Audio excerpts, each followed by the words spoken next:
یہ سارے جو بڑے بڑے نام ہیں ان کے سب کے بڑے باہر محلات ہیں، پراپرٹیز ہیں،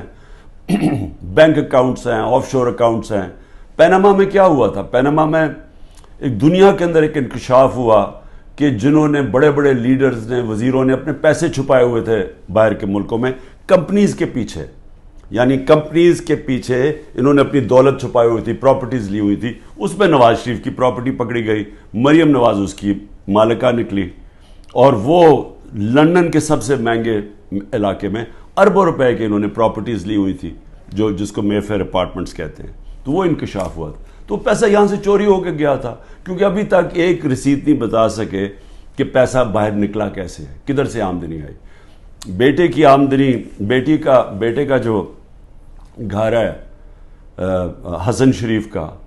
جو اس نے بیچا ملک ریاض کو،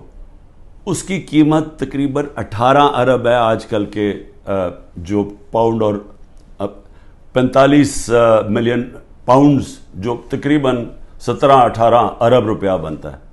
تو وہ کدھر سے پیسہ آیا؟ تو یہ کوئی نہیں بتا سکتا۔ بیٹے یہاں سے باہر بھاگ گئے کیونکہ وہ بتا نہیں سکتے تھے۔ اسی طرح جو سر محل آصف زرداری نے خریدا، وہ بھی یہاں سے پیسہ باہر گیا، حدیبہ پیپر مل، وہ بھی پیسہ باہر۔ تو یہ سب اکٹھے ہو گئے،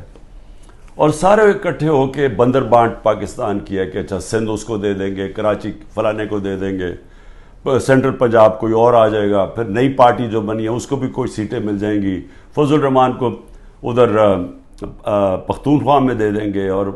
یہ بس یہ کھچڑی پک جائے گی۔ تو یہ ساری بندر بانٹ دبئی کے اندر ہو رہی تھی کہ جس طرح کہ کوئی سودا نہیں ہو رہا ہوتا کسی کے اوپر، یہ سودا ہو رہا تھا پاکستان کا، اور کس طرح جو سب سے بڑی پارٹی ہے خوف زدہ ہے کہ اس کو کیسے باہر رکھنا ہے، جس میں عمران خان کی ان کو گنہونے خواب آتے ہیں کہ یہ پتہ نہیں کہ واپس نہ آ جائے، تو اس کو کیسے جیل میں ڈال